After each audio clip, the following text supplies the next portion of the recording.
your new film. I absolutely loved it. It was so great to be able to go back and explore that world again. And tell us a little bit about what that was like for you to be able to go back and explore these characters in this world that you've developed again. Oh, so they gave you a copy? You've seen it? Ah, I saw it, yeah. We watched it at Backlot the other night, yep. Oh, that's fantastic. And did you get to see it on a big screen? Yeah. So Backlot is like a gold class cinema, corporate cinema down here in Melbourne. So yeah, we were able to watch the entire thing there. What was the sort of, I mean, there probably wouldn't have been too many people there because it would have been a media screening, but like, what was the general reaction? I know I'm not supposed to ask this question, but I'm extremely interested because it's about to come out. So there was 3 people there that I didn't know. There was only 5 of us in the room. The other critic that I did know who was there really, really loved it. So, yep. Well, yeah. Oh, those critical reviews are so important because they will decide whether we get to make a third one or not. Definitely. But anyway, I'm getting ahead of myself. Sorry to go back to your interview. Oh, it was amazing. Like, I've only made 3 films. The first one we paid for. Like, we could have bought a house, but we bought a film. And so we got to do whatever we wanted because not only were we producing, we were financing, so nobody could tell us what to do. And so we got to make the film that we wanted to make. The second film was a bit more of a studio thing, and that was me learning, oh, wow, like, it's really hard to make a film when 7 people decide every creative decision. Like, it's just like, and that's why I tip my hat to the Guillermo del Toro's of the world because they have an ability to traverse the studio system, which is, they don't really like you to, unless you're Spielberg, they don't really trust that you kind of know what you're doing, and not in a bad way. It's just like there's so much money on the line that every single creative decision is just, overthought to death, and it's hard to sort of make something original in that paradigm. This one, we violently went back to form, and so we kind of went, look, we're going to do this for the lowest possible budget so that we have the right to make every creative decision and have final cut, which is kind of unheard of. Even in the indie world, you don't get final cut. And so we had that on this, and to be able to go back to the way that we made the original Wyrmwood was like, not only a breath of fresh air, but I actually creatively needed it. I was just like, oh my God, I was really semi-doubting myself after the second film. And to come back and go, oh no, I do kind of know what I'm doing when I'm making, something like this. So it was a great experience. For people listening that don't know that about studios, tell us a little bit about how difficult that is as a filmmaker, because I've just been putting together a piece for an overseas magazine about The Beach, when Danny Boyle put that together, and he had Alex Garland's The Beach. Yeah, that's an interesting. Yeah. Oh wow, I'm really interested in what you're doing there. That's a fascinating story, though. And he had so much changed by the studio. He lost his leading man. He was told who he had to have for a leading man. Originally, he wanted Ewan McGregor. Then it was supposed to be a little $6 million film shot in Thailand with Ewan McGregor, and suddenly it became like $30-40 million Leonardo DiCaprio studio. Yeah, well, the studio also made him change a really key point of Garland's novel as well, which neither of them were happy about when they had to do. Right? Yeah, but also in the novel, Richard never ever gives in to temptation. So he doesn't end up sleeping with the girl. But he shouldn't sleep with the girl. The whole point of the book is that this guy's slightly sexually frustrated, so he retreats into a fantasy land created by watching Apocalypse Now and stuff like that, and Platoon when he was a kid. The whole point is that he doesn't get the girl. Yep. And like the sort of toxic stuff that goes onto his head, he has to go up onto the top of the area and smoke weed and sort of go into himself. If he's shagging a beautiful French girl, he's happy. Yeah. And that character doesn't work if he's fucking happy. Sorry to swear, but yeah. Anyway, very interesting case. How frustrating is that for you as a filmmaker when you have the idea for what you want to do for the film and then suddenly you have almost like this outside force saying, no, you've got to do this and you've got to do that? It's beyond words how frustrating it is, but at the same time, it is an industry based on economics. And, the trade-off there is, you do get a decent pay packet. I was able to kind of put I've got a mortgage on a house now because I went down that road, and also I got to work with Monica Bellucci. I got to work with these amazing, like the best of the best. I got to know what it's like to work with a big budget and work with the heavy hitters. And, now I know how a set works when you're working professionally, which is like, I mean, You can't buy education like that. The experience itself is phenomenal, but creatively, I'm still trying to work out how to make that work. Because again, like I said, if 8 people are making a decision, it's probably not going to be super original. You're going to, a camel is a horse by committee. Is that the thing where you try to make this beautiful thing and it ends up being similar but lumpy? And that's what happens when you're going to the safest possible middle ground in order to justify your decisions based on making 95% of the audience happy.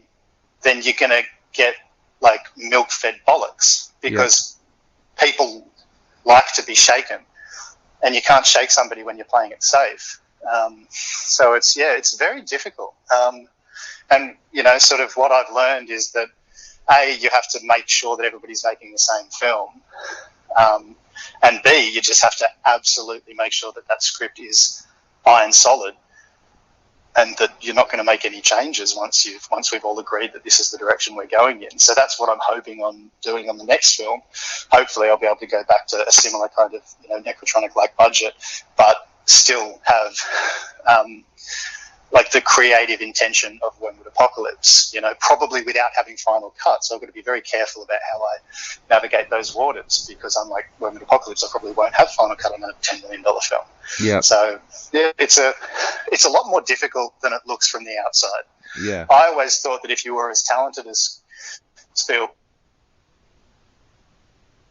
understand is, he's probably only 20% a film director and 80% a really, really canny businessman. He just knows how to play people and figures, and he knows how to play the game. And it's not just about knowing where to put the camera and having a feel for story. Those things are surface things. The big thing is, you're basically, you're not just a filmmaker, you're the head of a multi-million-dollar event. And that's a very difficult area for somebody to live in who just sort of went to art school. So how did you make sure that you did have control over Apocalypse? Because I know if I was directing this film, because the first film was so personal for you, I would want control over the sequel too. How did you make sure that you had that control? We got the right pitch from the right person at the right time. So I've known Blake Northfield for like over a decade. He's a good mate of mine, and he's a producer now. So he's made a bunch of films, and he just sort of pitched us and just said, "Boys, you should make the sequel to Wyrmwood, and you should make it for an X budget so that we can go out and, have a little bit more than you had on the first one, obviously. Let's make this a little bit more professional than the run and gun way that you did things back in 2014. But I'm going to make sure that you guys get to do it your way, 100%. He's like, I'm going to set it up for you and then get out of your way creatively, which was kind of exactly what we needed to hear, and he did that. So, he was able to put together a budget when it was very difficult to get films financed. I mean, it's always difficult, but it was definitely difficult at that point. He got a budget together and we shot the thing, and he got out of our way creatively, which was much appreciated. Yeah. Did you always have plans for this sequel? Like, was the storyline there when you actually sat down to work on the first one of where you would always go with the second film? Okay, so we made a proof of concept in 2010. It's online. It's called Wyrmwood.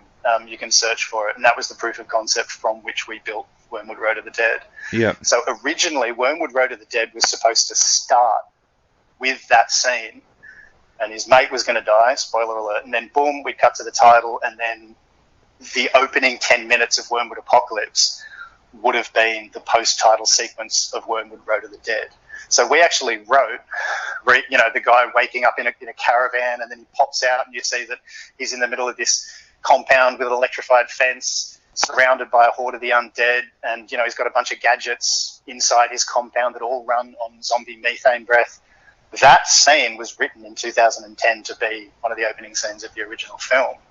So actually this idea has been banging around, the idea of God's lonely man, this kind of lone figure, living in a zombie-infested wasteland, working for these masked kind of evil Grecian demigod figures that live underground.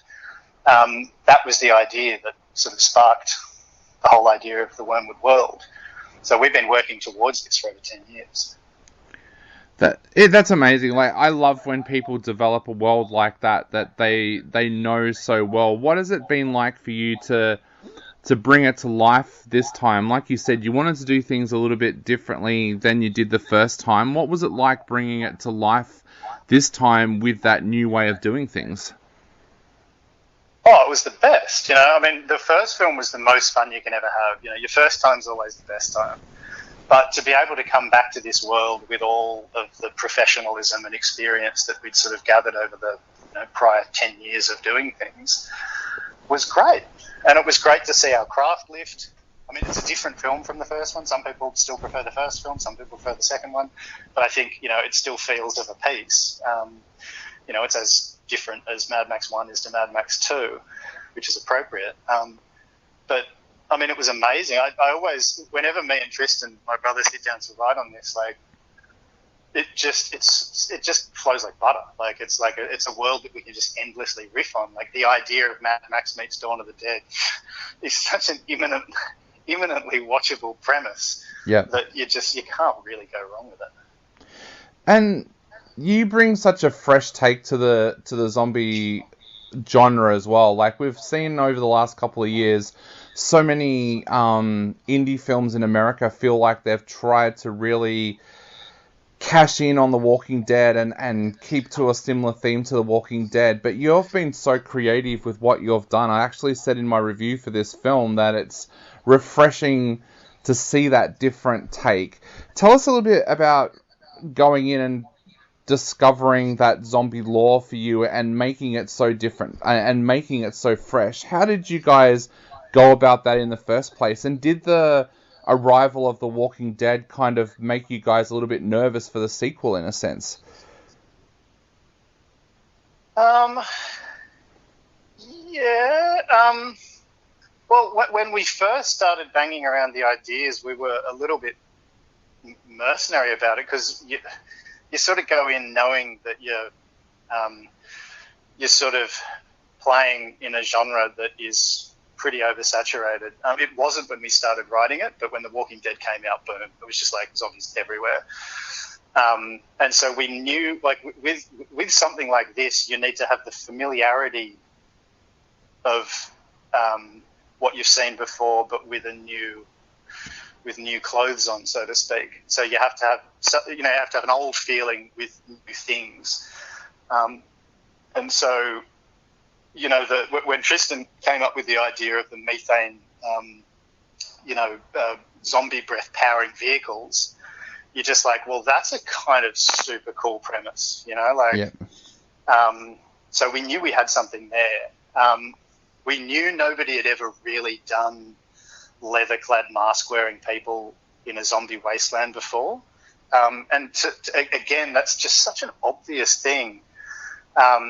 So you're basically taking the aesthetic of Mad Max and putting it into, a zombie context. So people feel like they've seen it before because it looks a bit Mad Maxy, but it also serves the narrative, because in a world where if you get bitten, you're effed, that makes sense, as if you wouldn't put masks and gloves on. Like, it's just like, why wouldn't you? Like, I still don't even know why they don't do that more often in The Walking Dead. The Walking Dead was a bit scary. The first season came out, and I was like, oh, this is really good.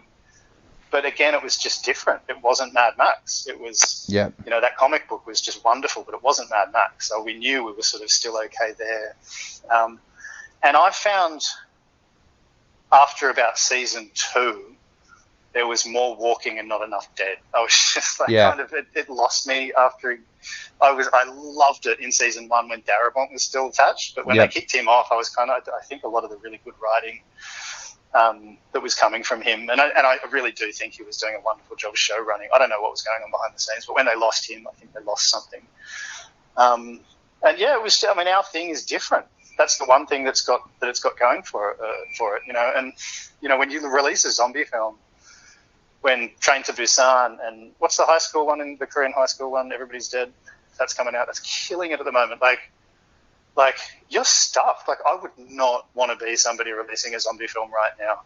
if I didn't have a hook that was well different. Yeah. And so I think if you look at my trailer and then you look at the other trailers, you're kind of like, oh, okay, this is different enough to maybe make me want to see it. Yeah. What you hope is that it's good enough that people who don't even like zombie films are going to see it. But I think it's different enough that like zombie fans will kind of go, oh, all right, well, we haven't really seen a cyborg zombie before. Let's give it a look. I was going to talk to you about that as well, the creative side of this film and some of the things you develop, even the look of the compound and how that all works to keep the zombies out. How much planning did you guys go through to plan all of that, not only to bring it to the screen, but to make sure that logic is there so that it works? Yeah, me and Tristan are good with a lot of the logic and the functionality of a lot of the stuff, but the look of it, that's all Esther Rosenberg. She's a production designer. This is her first gig as like head of production design, and she killed it.